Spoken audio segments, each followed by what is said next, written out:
안녕하세요. 의대 코치 정사부입니다. 자, 오늘은 의대를 꿈꾸는 우리 예비 의대맘들이 꼭 배워서 학교에 제출해야 할 진로 보고서에 대해서 알려드리려고 하는데요. 이 진로 보고서에 대한 부분은 중요한 내용이 많아서 두 편으로 나누어서 보여드릴 거니까 꼭 모두 시청해 주세요. 예비 의대맘이 꼭 배워서 학교에 제출해야 할 진로 보고서 작성법 첫 번째. 자, 우선 진로가 무엇일까요?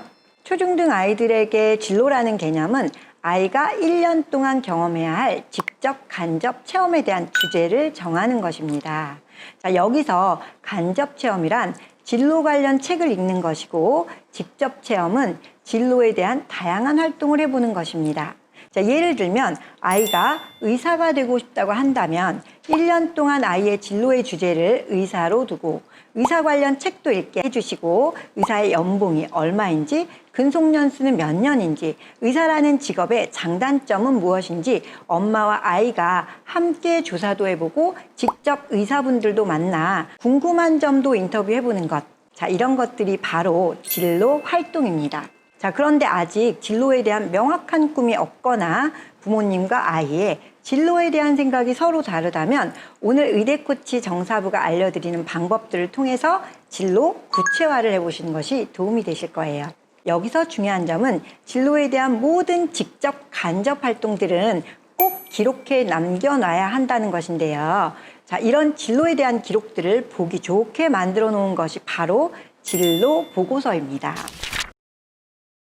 자, 그럼 의대를 꿈꾸는 우리 아이들이 진로 보고서를 왜 써야 할까요? 첫째는 아이들의 인생에 있어서 가장 중요한 진로를 자신이 구체적으로 알아보고 선택을 해야 시행착오를 줄일 수 있기 때문입니다. 제가 일선에서 아이들을 지도하면서 가장 안타까웠던 점은 고등학생이 돼서도 자신의 진로에 대해 확신이 없어서 그냥 부모님이나 선생님의 의견대로 공부만 하다가 대학을 가서야 자신과 진로가 맞지 않는다는 것을 깨닫고 방황하는 아이들이 의외로 많다는 점이었습니다. 우리 아이들이 이런 시행착오를 겪지 않게 하기 위해서는 바로 이런 진로 보고서를 작성해 보는 것이 큰 도움이 됩니다.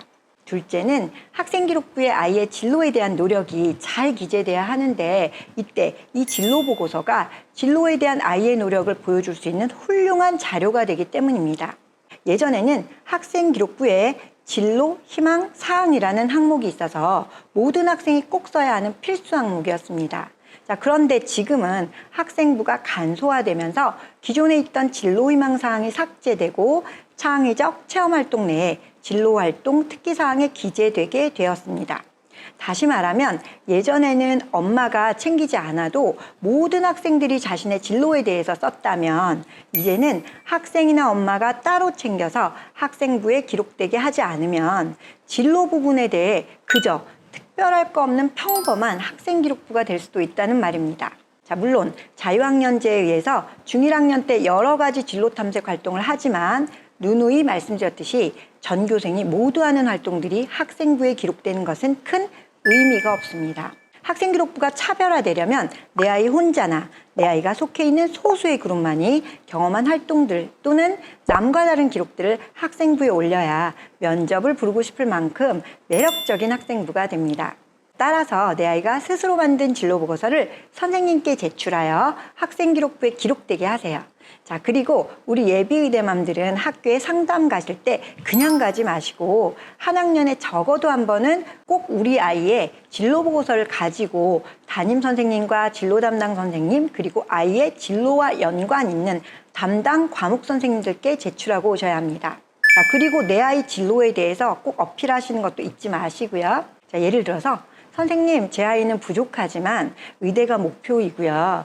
고등학교는 외대부고를 가려고 하는데 잘 부탁드립니다. 라고 이야기하면서 진로 보고서를 제출하시고 물론 안 받으실 수도 있는데 상처받지 마세요.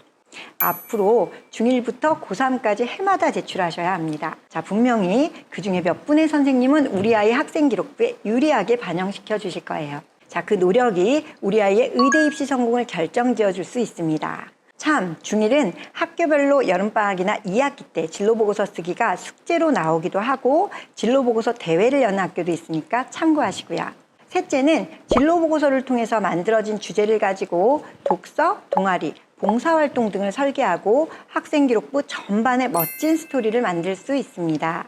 자, 의사가 되고 싶다는 아이의 학생기록부에 의대 관련 책 하나를 읽은 것도 없고 의대와 연관된 노력의 흔적이 보이지 않는다면 분명히 아이의 진로에 대한 진정성이 의심받을 것입니다.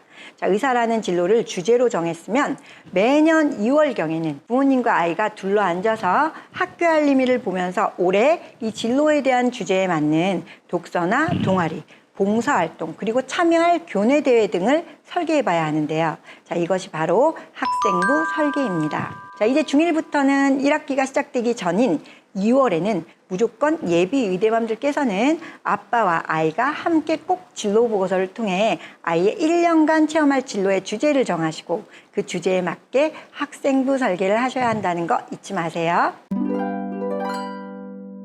자, 이번 영상에서는 진로가 무엇이고 진로 보고서를 왜 써야 하는지에 대해서 알려드렸는데요. 다음 영상에서는 실제로 진로 보고서를 어떻게 써야 하는지 자세하게 알려드리고요. 아울러서 어머니들께서 도움받으실 수 있는 유용한 사이트들도 왕창 알려드릴 테니까 쓸 준비 하시고요. 시청해 주시기 바랍니다. 자, 오늘도 도움이 되셨다면 구독과 좋아요, 알림 설정 해주시고요.